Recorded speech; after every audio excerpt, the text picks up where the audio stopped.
You've been parallel parking for 10 years. Not once have you hit anything. But today, someone stops on the sidewalk and watches you do it, and suddenly you've forgotten how cars work. You pull forward too far. You cut the wheel at the wrong time. You've done this 1,000 times in the dark, half awake, barely thinking about it. But the moment someone's eyes are on you, the thing you know how to do completely falls apart. This isn't just embarrassing. It has a name. And the reason it happens is so deep in how your brain stores skills that fixing it is almost counterintuitive. Let's start with what's actually happening in your head when you're good at something. When you first learn a skill, parallel parking, typing, playing an instrument, your brain treats it like a conscious, effortful process. Every step is deliberate. Every movement is thought through. But the more you repeat it, something shifts. The skill gets transferred from your conscious working memory into a different system entirely, procedural memory. This is the same memory that lets you ride a bike, tie your shoes, or walk upstairs without thinking about it. It runs automatically, efficiently, without any conscious input at all. Here's where it gets strange. The moment someone watches you do something your brain has filed under automatic, your conscious mind decides it wants to help. It starts narrating, monitoring, checking. Suddenly you're thinking about where your feet go. You're watching your own hands. You're aware of your own face. Psychologists call this the Explicit Monitoring Hypothesis. Your conscious attention physically interferes with the procedural memory system running your skill. You've basically yanked the manual override on a system that runs better on autopilot. And now, instead of one smooth program running your parallel park, you've got two systems fighting each other for control of the wheel. This is also why you forget your PIN at the ATM when someone stands too close behind you.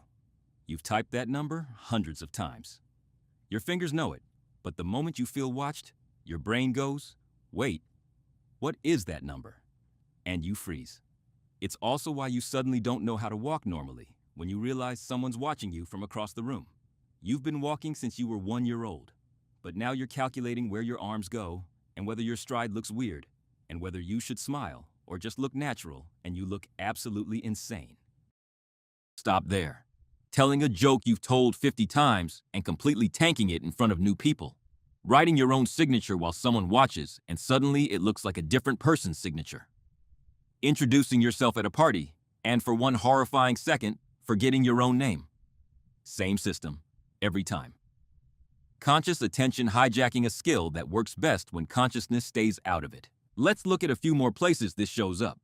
Cooking a meal you've made 100 times, completely fine when you're alone. Then a friend comes to watch, and now you're burning something you've made successfully for the past 5 years. Typing perfectly fine, and then your boss comes to stand behind you. Now you're mistyping words you type every single day. Playing a sport you've practiced for years. No problem. The moment a crowd shows up to watch, suddenly you can't find the ball. Singing a song you know by heart. Then someone asks you to sing it right now, in front of a group. Same song, same brain, different result. Walking downstairs you've walked down 1,000 times. Fine. Then someone watches you walk down them, and suddenly you're computing the physics of stairs like it's a brand new engineering challenge. Or swimming. You can swim. You've swum in the ocean, in lakes, in the dark. Put a lifeguard on a chair watching you at a public pool, and you immediately forget how arms work. Conscious attention. Hijacking autopilot. Every time. Here's the counterintuitive part. Being watched doesn't always make you worse. It depends entirely on the complexity of the task. Psychologist Robert Zajonc figured this out, partly by studying cockroaches. Cockroaches run simple mazes faster when other cockroaches are watching them, but they run complex mazes slower. The observation amplifies whatever the dominant response is. For an easy, well-practiced task, the dominant response is do it correctly.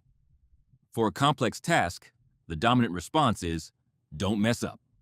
And don't mess up is basically brain noise. It doesn't help you do anything. This is social facilitation and social inhibition. Athletes perform better in front of crowds on skills they've mastered. They choke when a skill is still being learned. The crowd isn't the problem. The complexity is.